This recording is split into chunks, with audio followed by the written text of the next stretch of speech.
Greetings, blessings, and good fortune, everybody. Glad to be back for another Thursday of the Bitcoin Otter Show. Happy to see you. Don't know if anybody's on yet. We're going to check that out. But we got a lot for you today. A lot of things are happening. As you know, this, I guess we could call it clown world that we got going on here. There's a lot of things going on. And as I like to say what you will about our times, but they're not boring. That's something you can't say. You can't say, hey, Otter, our times, we're bored over here. No. You can say a lot of things, but you can't say that. Or if you do, well, you're not being truthful. Fact of the matter is, we have opportunity knocking. And you might say, well, okay, what are you talking about, opportunity knocking? Well, first of all, we're on the right side of the grass, right? So God has given us yet another day. And I thank you, Lord, for that. We have another day to try and do better than the day before. Opportunity number one. Opportunity number two, this is what I'd like to talk about for a little bit, is that we have the opportunity to help our brothers and sisters in America, fellow Americans, wake up. The things that we see as bad are bad. You can't put lipstick on a pig, so to speak. But at the same time, if we are to look at them from a different perspective, we can see that, okay, some good has to come out of this. Doesn't seem it, but something hopefully will come out of it. And that something just could be the waking up of one of your friends, one of your family members, that last straw that breaks the proverbial camel's back. Could be the next disaster. Who knows? Our job is to be here when that happens, to be there for our friends, family, loved ones, the people that make fun of us now, the people that think we're crazy, and they might be right to an extent. But the fact of the matter is, we're going to be needed, ladies and gentlemen. Those of us who think in a, hey, wait a minute, America is under attack mode. If we think in a from a perspective of, let's just take the border situation. Many people use this term migrant all the time. See, migrants are a certain group of people. They plan before they leave their country. They advise the country they're going to, and they fill out the paperwork. They wait in the lines, perhaps, pay the fees, perhaps. They do it right. Those are migrants. What we have on our southern border is an invasion. It's an invasion. So, Matt, good to see you. So and Mark, good to see you too. So the perspective that we have might be ridiculed, okay, in polite circles, okay?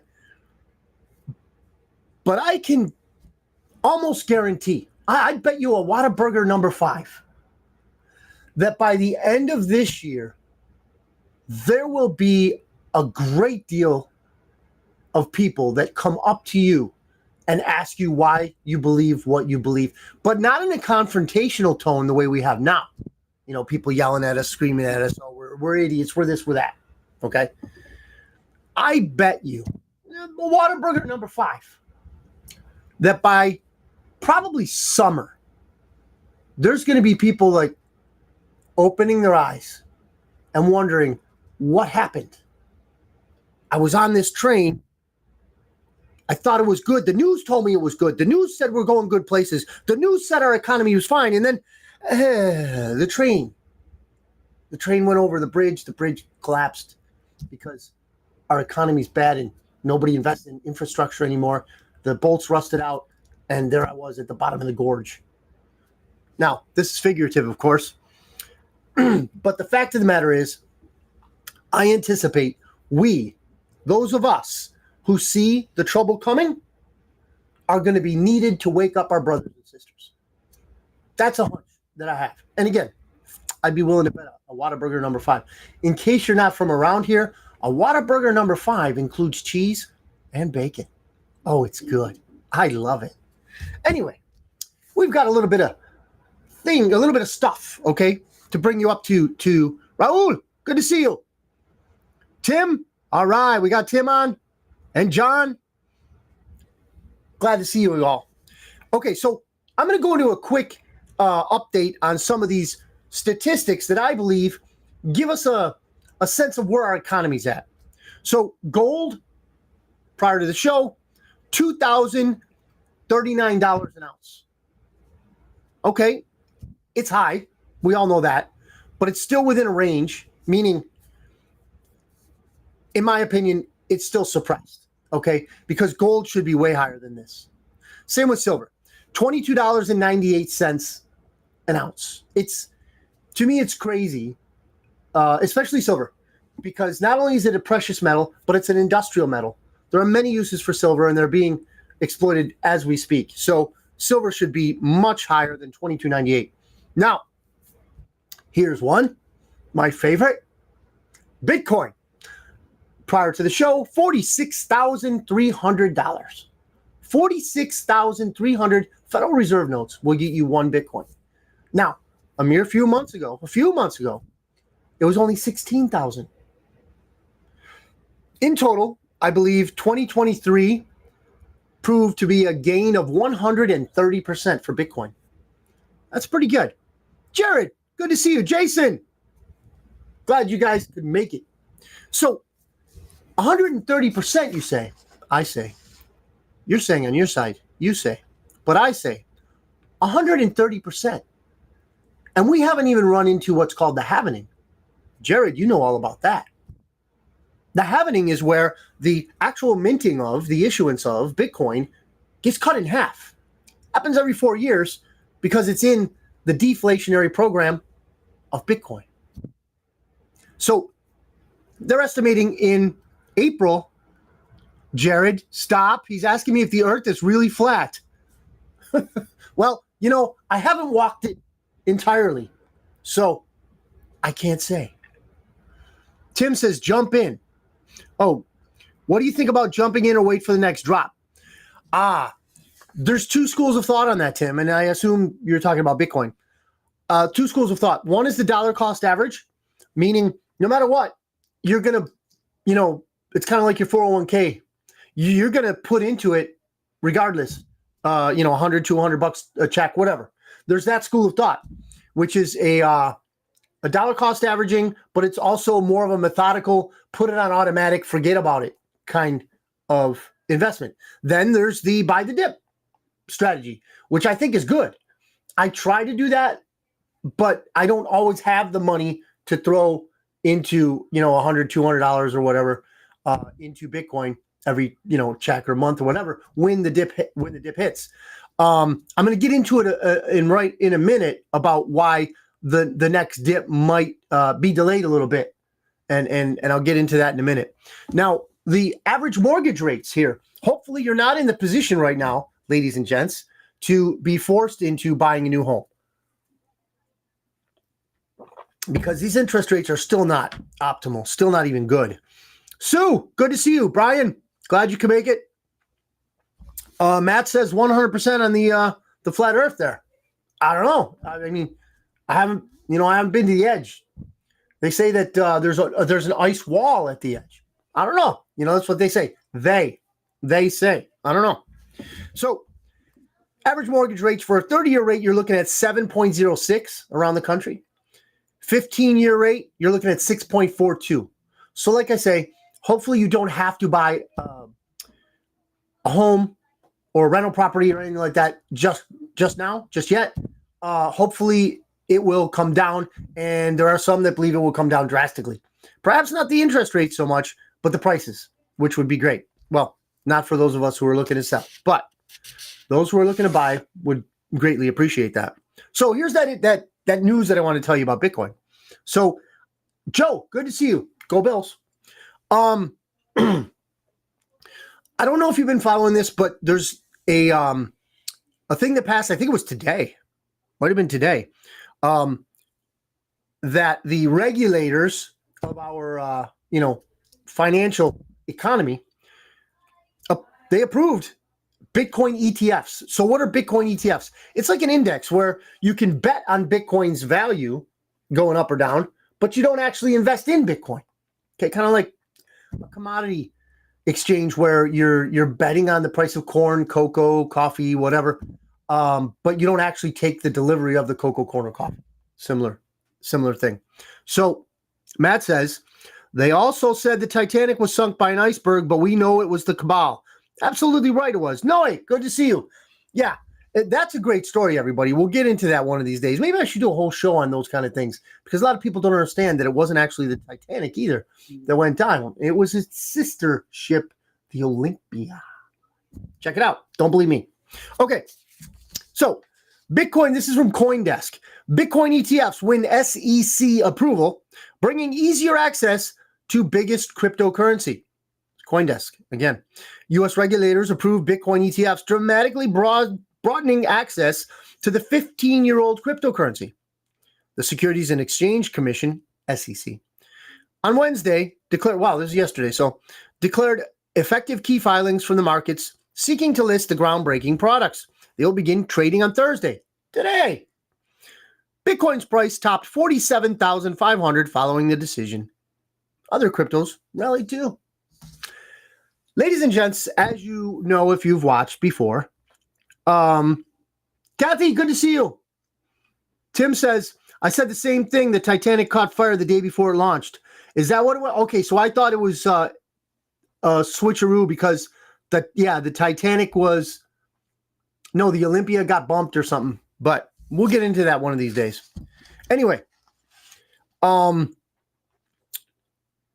these ETFs can mean a few different things.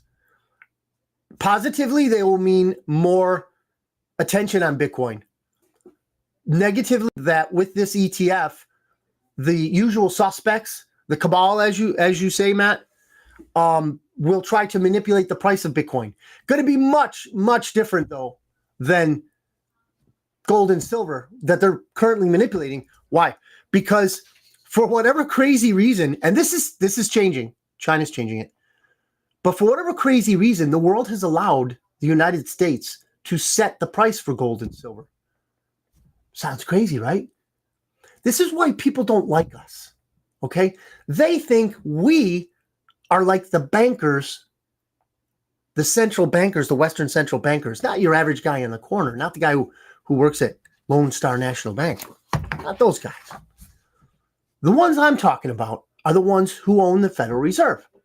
They do these things, and they are hated, and for good reason. Now, people look at the United States when they do things like, hey, we're going to set the price of gold. We're going to set the price of silver. They look at us like we're the bad guys. No. Point to the bankers. If anybody ever, you meet somebody from a different country and they give all these negative perspectives on why it is that the U.S. has been cruel to the world, you can agree with them because it's the bankers, okay? It's the politicians that the bankers own. That's the type of person that does these things, not us. Tim says, the overwhelming scientific evidence, including satellite imagery and space exploration. Wow, well, you really went into this, Tim. I can't hit the see more thing. It's not going there. Alex, he's in here. Jared says, could the BTC Bitcoin ETF be a gateway to other ETFs like XRP and Ethereum? Yes, I believe so. I believe this is opening up a window, okay, to cryptos for the average Joe, if you will. Okay, this will open up doors and windows to cryptos to the average people that don't really know a lot about cryptos. You're going to have it on Robinhood. You're going to have it on Ameriprise. You're going to have it on everything. I mean, it's already there, guys. Thursday, I already had a friend of mine call me and try, basically to get a grasp of, hey, what is this ETF thing?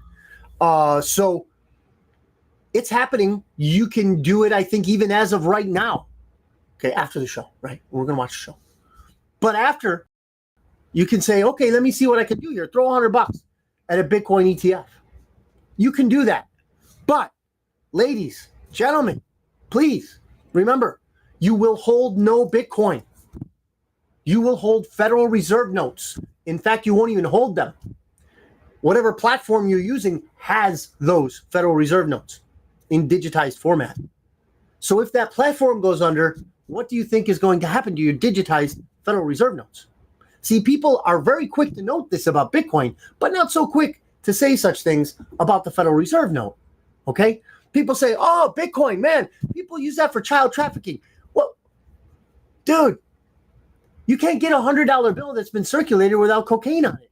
Traces of cocaine on a $100 bill. Right? What do you think the Federal Reserve note has been used for throughout the whole history of it? All around the world. They send pallets of this stuff to Iran. Yes, Mr. Obama, we know this. So Matt says, Tim, they've been lying to us about everything. Pretty much, Matt. But we know the truth. And that's why I'm doing what I'm doing. Trying to get the truth out about many different things. Bitcoin being one of them. Here's another one. Kathy Wood. Anyone who's followed Bitcoin or cryptocurrency probably knows that name. She is the head of a venture capitalist fund. So this is from CoinDesk again. Kathy Wood sees Bitcoin price reaching $1.5 million. $1.5 million by 2030 after this ETF approval. ARK Invest CEO, that's Kathy Wood, said on CNBC Thursday that Bitcoin, the world's largest cryptocurrency by market value, could reach $1,500,000 in price by 2030 in a bullish scenario.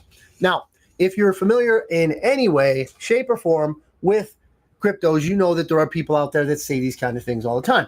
So I don't want to get everybody all worked up and, spend the rent money on, on Bitcoin because you think you're going to get $1.5 million out of it. You might. I'm not saying you won't, but, don't spend the rent money. My advice. And I'm not a financial advisor. Again, I don't have a tie. So, and I certainly didn't go to, what do they call it? They call it college, I think, Joe. Never went there. Unless they had a kegger. I was there a few times, and Matt knows about that. Well, Matt went with beer balls. I went, when it was a kegger. I required a little more festivity. So Bitcoin.com says, spot Bitcoin ETFs wage fee war as Bitwise charts unique path. So apparently there's a company called Bitwise that is getting crazy with their fees, meaning low fees. So they're having this war currently to entice people into these ETFs. So if you are interested, then maybe check it out. Maybe what is it? What's that one I used to have? Robinhood. Okay, maybe they have it. Maybe Ameriprise. Maybe there's a few of them out there, right? And I'm sure you guys are familiar with what I'm talking about. Renee, good to see you. Tim says, any rumors on the next Doge, AMC, GameStop run? I mean, by that, what is next? That's a good question, Tim. What is next? I think that right now they're focused on the ETFs, which is next. Now, that's not to say that that's negative. Okay, I'm not saying that these are negative in any sense that I'm aware of. Robinhood stole from the poor. Yeah, Robinhood, if you had your money in there at some point, they locked it up, right? So I think the next thing is this ETF. I'm not sure how it's going to pan out. I'm not sure what type of investments, bets, if you will, you can make. I would imagine there's going to be spreads, there's going to be calls, there's going to be puts, there's going to be options, going to be long-term, short-term investments. So for right now, that's the it thing. As far as the stock market, I'm really not that aware of it. I am bearish on the stock market simply because I'm bearish on the Federal Reserve note. I believe that the piper has been screaming for years, and he wants to get paid. And I think 2024 is the year the piper gets paid, as if you will. This is on X, okay? End Wokeness. It's an account on X. This is an interesting thing. There's a woman out there. She's a congressman. She's out of New York, and you can guess which party she's from. It starts with the letter D. And she's saying the quiet part out loud about the border. And before I go into what she said, have you all heard about something called the replacement theory? Okay. So the replacement theory says that there is a group of people out there, the cabal, if you will, Matt. I would call them the International Criminal Syndicate, the cabal, the Illuminati, the Khazarian Mafia. Let's see, what else? The usual suspects pretty much encapsulates it all. So this group, it is said, is trying to replace the populations of the higher civilizations, the countries, the first world countries like we used to be before we were taken over. Rossetti, hello, how you doing? Before we were taken over by these usual suspects, before the insurrection of 2020. So before that occurred, we at least had a semblance of leadership from anyone else other than these people. So the replacement theory says that they want to get rid of people like us that are semi-active in voting, that we are perhaps aware of what's going on in our community, and we care. We care about the country. The replacement theory says they're going to replace us with others. Now, whatever you want to say as an argument against it being true, I would point to the southern border and say, wait a minute. 8 million? 3 million? Well, first it was 3 million, 4 million people in a year. We're looking at 8 million by election time. Okay? That's replacement theory. Why are we bringing these people in? And I have an answer. And this congresswoman, what's her name again? Clark, out of New York. This is on X, End Wokeness. Says, well, he has a video. He has a video of her. And she says, I need more people in my district. Let me give you the whole quote. We have a diaspora that can absorb a significant number of these migrants. Again, with that migrant word. Excuse me. And when I hear colleagues talk about the doors of the inn being closed, there's no room at the inn. I'm saying we need more people in my district just for redistricting purposes, and these members could clearly fit here, says Congresswoman Clark in New York. What do the people of, because she's certainly not the people. She's government. She's certainly not the people. What do the people of New York think now that, and I don't know if you've heard this, and I don't have this on hand right now, but they're kicking school children out of public schools in New York to house migrants. Migrants.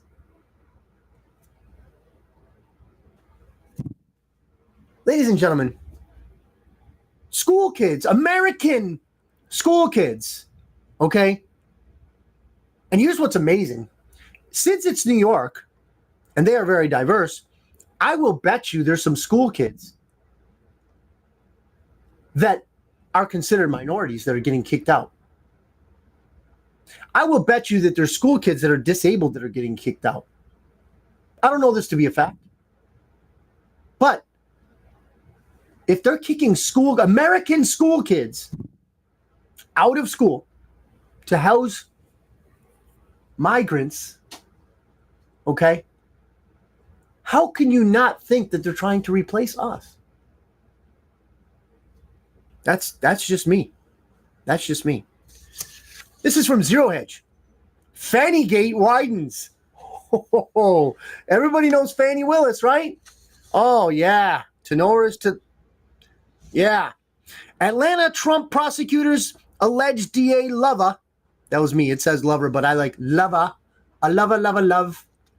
Met with White House counsel before indictment. And the indictment they're talking about, of course, is part of their election interference strategy.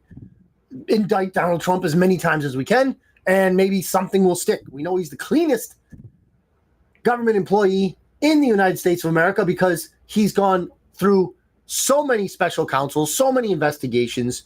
We've checked his taxes. We've checked everything. We've looked through his Chone's drawer, okay, in Mar-a-Lago.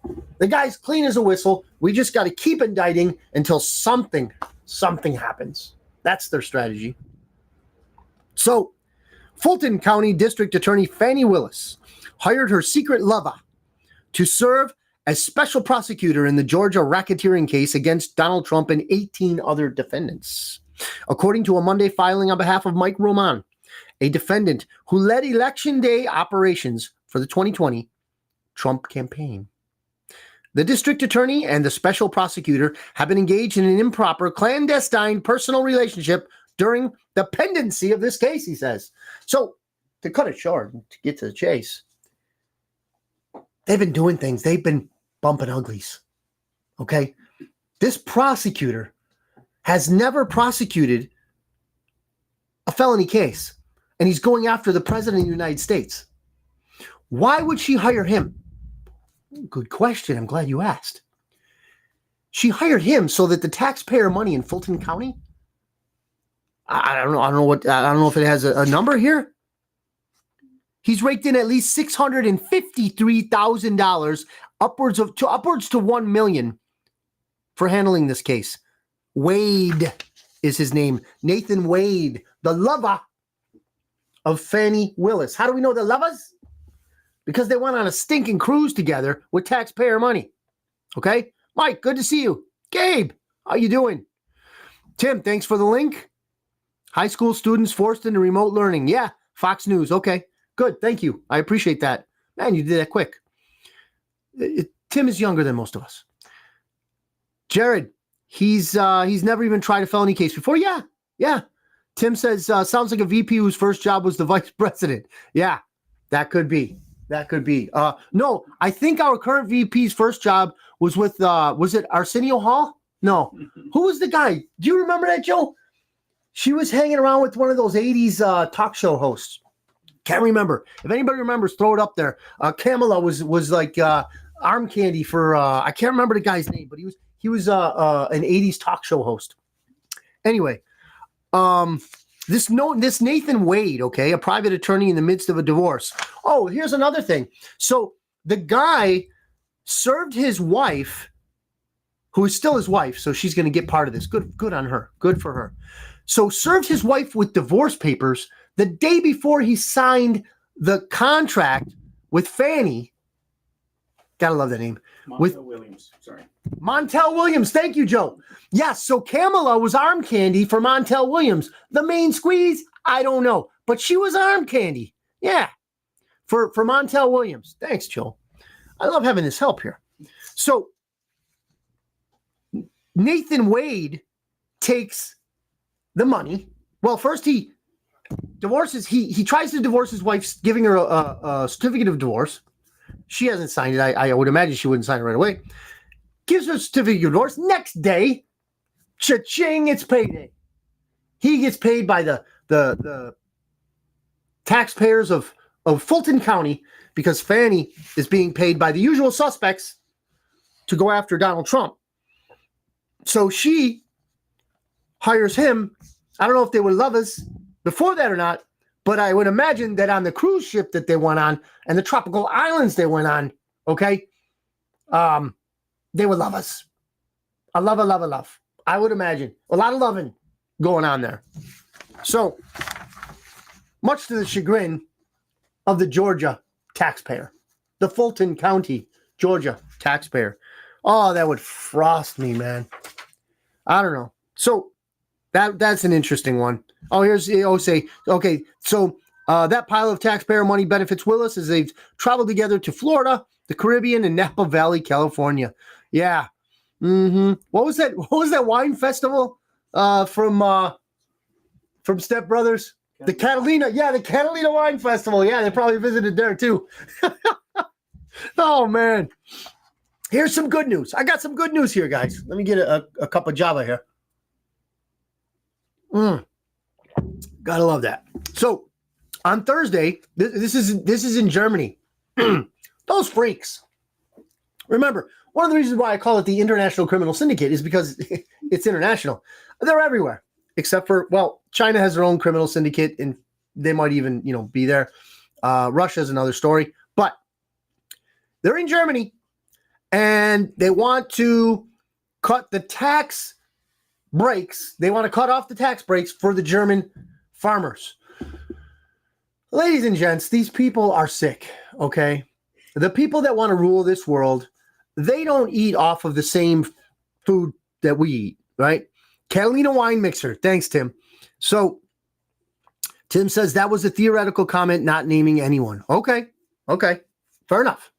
So the people who are running the German fiasco, different but the same as the people running the American fiasco, they want German farmers to go under, which means that the Germans won't have food because their farmers won't be growing food. So anyway, this is the type of human that does these types of things. Now, on Thursday, the government walked back part of the plan. Awesome. So why is that? Because German truckers teamed up with farmers to raise hell over disappearing fuel subsidies. Okay, so these freaks in Germany will cut off fuel subsidies to the farmers so that Germans can have food, but they're going to plow more money into windmills, solar, and electric vehicles, but not food, because that's not important right now. So on Thursday, the government walked back part of the plan, announcing that while the car tax exemption would remain, cuts in diesel tax breaks would be staggered over 3 years. This did not calm German farmers. Good. They were pissed. Whose association demanded a full reversal and said it would move forward with a week of action, starting Monday, in which farmers used tractors to block entry roads to highways earlier in the day. That's awesome. Jim, good to see you. Marcos, good to see you here. So the German farmers win a victory, and I believe, and I don't know where I heard this, but I believe that the Polish truckers are now engaged. So they drove over to Germany and stuck a gear in or a wrench in the gears over there in Germany. These freaks, these fools, these evil people. I believe truly that they are Luciferians. I believe truly that they're Satanists. They're on the other team, if you want to say it that way. These are evil people. When they want to cut off your food supply, you can call them evil all you want. I'll agree. So we're going on the halfway mark, and as my professional producer has taught me, we want to recap a little bit here at the midterm. Here we are on KCYP, the city, FM 97.7 out of McAllen, Texas.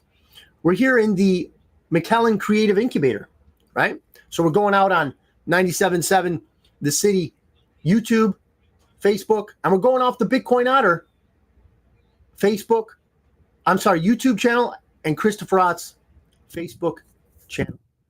Glad to have you here. I really enjoy this. We're having a good time. Got a lot of lively discussion here. Chris, I need a haircut. I know. Thank you, Jim. It's just, I haven't done it yet. I will. Thank you, though. So this is on Zero Hedge, their X account, right?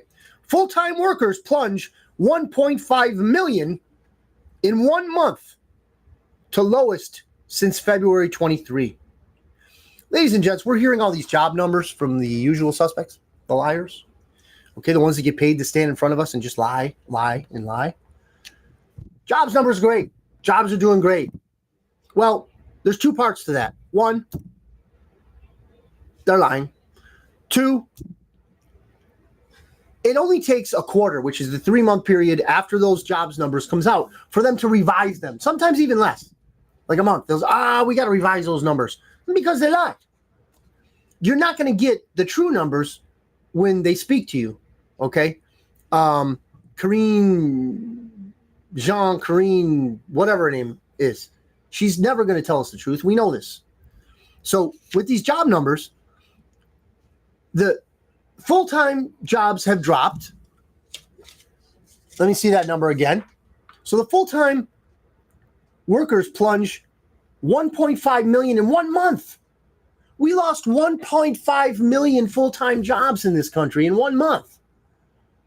Part-time workers soared 762,000. So those people that lost their full-time jobs, or perhaps they were cut back, they had to make, companies have to make cutbacks because the Federal Reserve note no longer has the value that it should.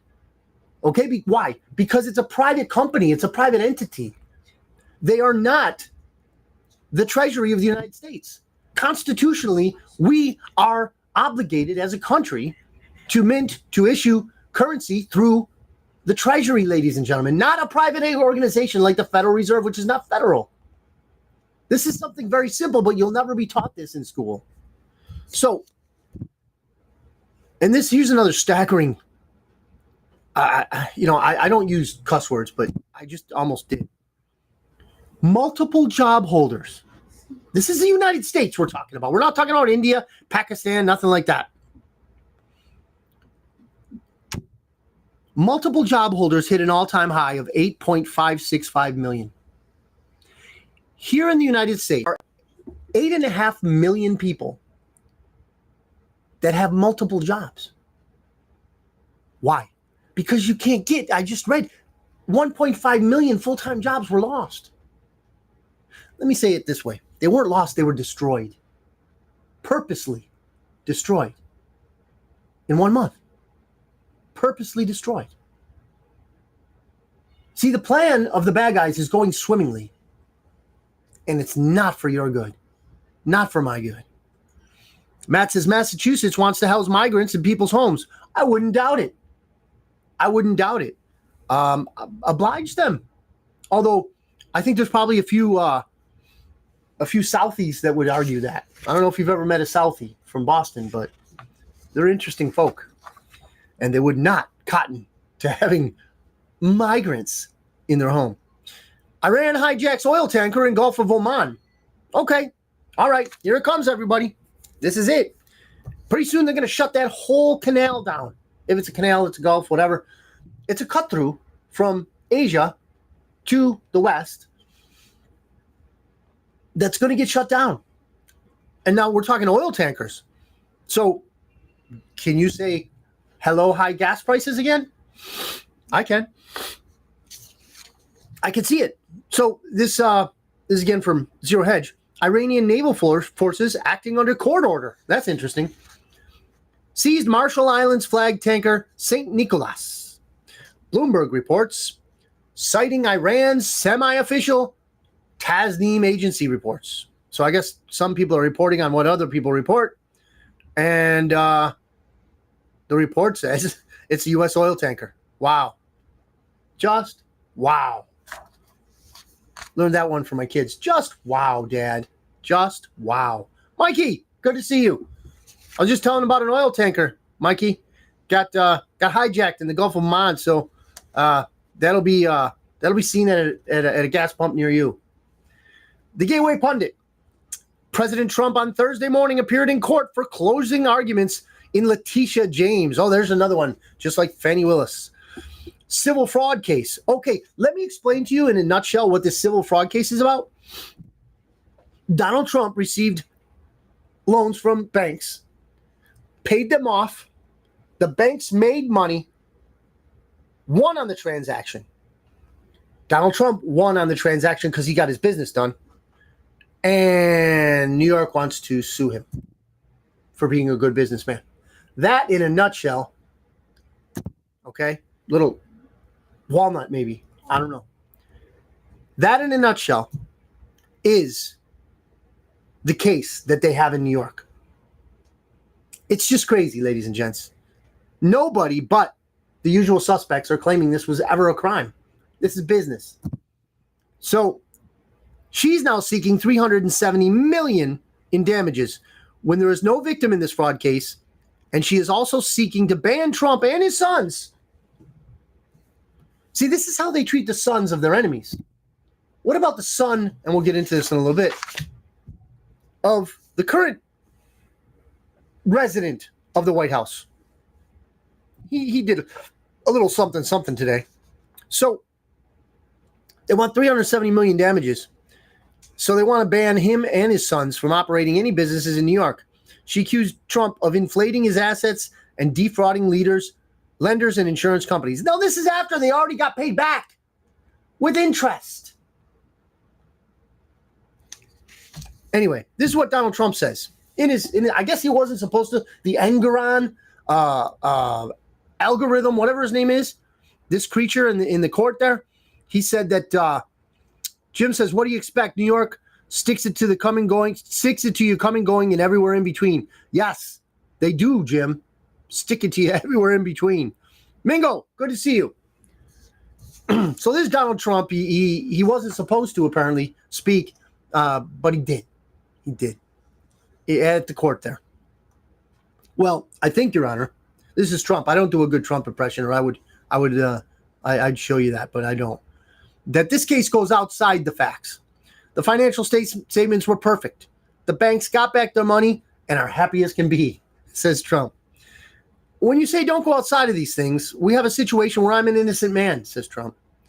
I've been persecuted by someone running for office, and I think you have to go outside the bounds, Trump said, referring to James. Of course, they got to go outside the bounds. They have to cheat. They have to cheat. You want to beat Donald Trump? Then you got to cheat. That's just a fact. Okay? That's just a fact. Now, what was I saying? Tim says, did you hear about the tunnel found under the synagogue in New York and those questionable items found in the tunnle? You know, I did hear about the tunnel, Tim. Elaborate on the questionable items. A mattress with like bloodstains on it or something. Ladies and gents, there's a lot of evil in this world. I think we're going to see a lot of it going through 2024. There's an expression out there, and email me at bitcoinotter.media@gmail.com, and I will elaborate. I'll give you source material. But there's what I've found to be, personally me, a very reliable source that says that the evidence will be dripped out. I believe the quote is drip, drip, flood. The evidence will be dripped out, and then at some point or another, the proverbial crack in the dam will break, and it will be a flood. It will be a flood of evidence. And again, like I said in the beginning of the show, if you weren't here yet, we're going to be needed, ladies and gents. We are going to be needed. We're going to be needed by our family members. We're going to all those people that make fun of us right now. We're going to be needed. Okay? And as you may or may not know, the reason why I started this show was to announce to people that things are coming that you can prepare for. So you buy extra food, rice, beans, canned goods, whatever, tuna. Got to have the protein. You put your Federal Reserve notes in something that's not going to go to zero. Land, if you have it. Gold, silver, and Bitcoin. These are my suggestions as a non-financial advisor. They're not financial advice by any means. They are just things that I would think about if I were the head of a family. If I was, a dad, which I am. So I want to bring these types of things like I've been going over for the last 40 minutes or so. I bring these things to your attention so that you can kind of gauge where we're at. And it's getting worse, but at the same time, we're getting closer to the end of this. I believe that 2025 and on is going to be an awesome opportunity for all of us, especially our children. Okay? Hopefully we'll get those kids from New York back in school and those migrants back to their countries. We can hope. So what I would like to say, reiterate, I guess, is that when those people that are now making fun of us come to us, we're going to have answers. We're going to have, reasons to explain why it is things are going the way they are. And I think anybody who's watching here, I know you guys know. I know you're up on this. But what I'm trying to do is help everyone, and even especially maybe the newbies, the people who are the normies, if you will, that are just beginning to wake up. Because when this world goes right, when we right this ship, so to speak, as a people, we the people, when we do this, oh, honey, oh, kids, we are going to rock. I don't know if you've been listening to Donald Trump, and he fully plans on, and I hopefully, I believe it, it's possible that he becomes the next president, right? So I don't know if you've listened to him. He's talking about building new cities, not on top of the hellholes that we have now. New ones, new cities. What is that going to do for our economy? Okay. The injection of real funding for something solid Not, a solar farm out there or some windmills here, but a legitimate manufacturing base. Like back in the day, we used to make steel here. We used to make all kinds of things here. We're going to do it again. So they want to build these cities, and not these 15-minute cities that the globalists, the cabal, the evil ones have planned for us, but regular cities. And we're going to have manufacturing. We're going to have tons of, I would imagine, engineering jobs. We're going to have all these good things, Lord willing, for our kids to prosper in. But first, we got to get through this 2024 period, because these evil, evil sons of guns that are trying to run us into the grave aren't going to stop until we stop them. No, I'm not saying we got out there with pitchforks or anything, more hefty than that. Not to say that I don't think you ought to have something more hefty in your home or carry it around and about. But what I am saying is that I believe that the good guys are well along in their plan. Some might say, oh, don't believe in the plan, Otter. Nobody's going to come and save us. Well, you could be right. You could be right. But in that case, may we all, how is the phrase said? Die in a hill of brass. If I'm defending my family, I'll do whatever it takes. I will defend my family. So all that to say that I think we are going to be okay. We're going to be okay, ladies and gents.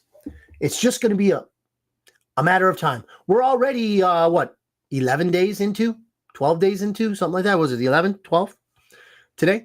Into January 2024? Wow.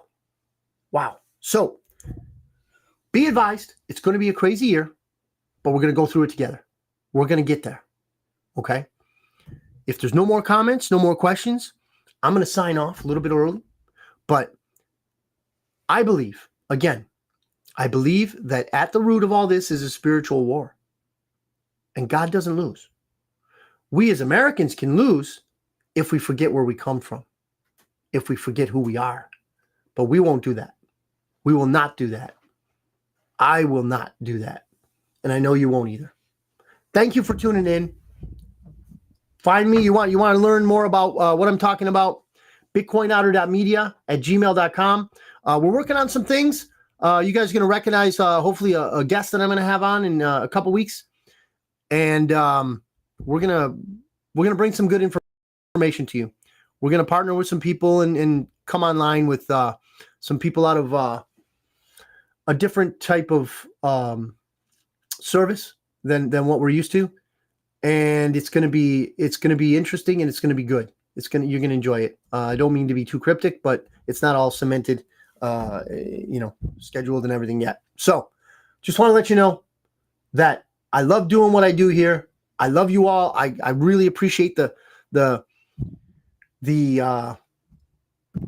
participation. This is awesome. I want to let you know that normally we get somewhere between, around the 250 views on this Facebook channel. I got like almost 300 this last one. So we're reaching out there. We're getting out there. And you got a message? You want it out? Let me know. I'll do my best. We'll put it out there. All right. From KCYP, the City 97.7 FM out of McAllen, and from the Bitcoin Otter Show, we bid you adieu. We bid you goodbye. God bless you and your family. Have a great day. Have a great week. And Lord willing, we will meet again, same time, same place next week. Thank you.